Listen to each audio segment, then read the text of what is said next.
How are things looking ahead to tomorrow? Yeah, good. Obviously we had a recovery day and looked at the game from Wednesday night. Lots of positives.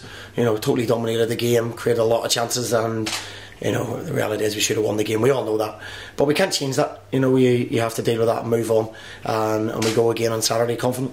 Do you use that frustration moving forward?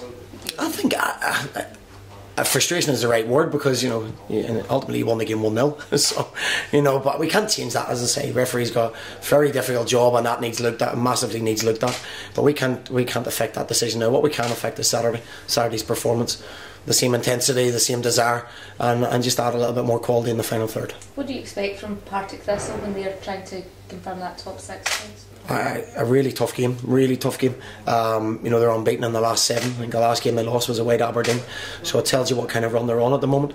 The staff down there have done incredibly well, but we go there confident. We're unbeaten now in 2, first clean sheet in 16, and we're building a little bit of momentum, and perhaps we should have more points on the board over the last 4 games than we've actually had. So we're not going to change things too much. We know that we've dominated large parts of games that we've played in, and we just need the end product now. Is it just a case of reminding yourselves that you have done very well these last 3 games, but not get the points that you should have, and just being calm about that rather than panicking, and as a squad, as a team? Yeah, no, there's most definitely no panic. No, there's no panic. We've got a way we want to play. I think you can see we're very organised. Everybody knows their jobs and roles. We just haven't had a little bit of luck in the last couple of games, away to Rangers and at home to Hamilton. But that'll change if you keep doing the right things and keep working hard and not drop your standards. Then the luck will turn for you. How's Louis Moult? Yeah, he'll have a late fitness test tomorrow morning. We're hopeful Malty might be okay. As you know, he's a big part of what we do, but we'll give him every chance to be fit tomorrow morning. Just been talking to Ryan Bowman, who's delighted that he's got a chance under you early on and he can show what he can do. Did you see something in him when you came back here that you thought he's a guy that can do well for the team? Yeah, he's I hadn't seen a lot of him before I came back. He's a big, strong boy. He's got the desire and passion. He runs in behind, and once he starts adding goals to his game, he could be a big asset for us.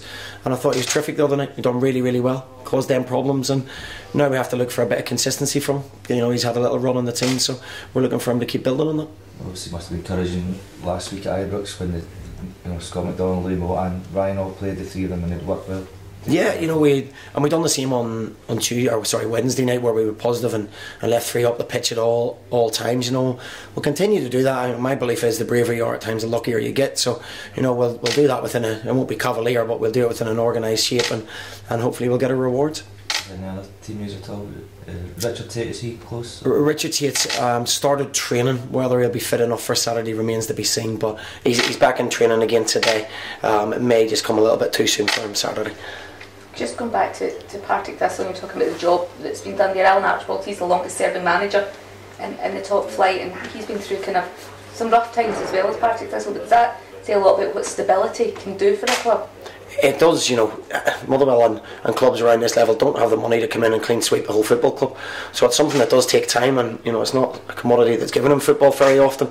But it just shows what he's done at Partick. He's done terrific. The staff have done terrific, and what they've done every year, they've added a couple of players to it every year. They can't go and sign 10, 12 new players. They've added to it every year, and they've built a really strong squad. And credit to them. And I think that has to be the model. The board have shown they've been patient. He has at times where they've been on bad runs and they've stuck by him, and as a manager, that's refreshing to see. I have to be honest. Thanks. Okay.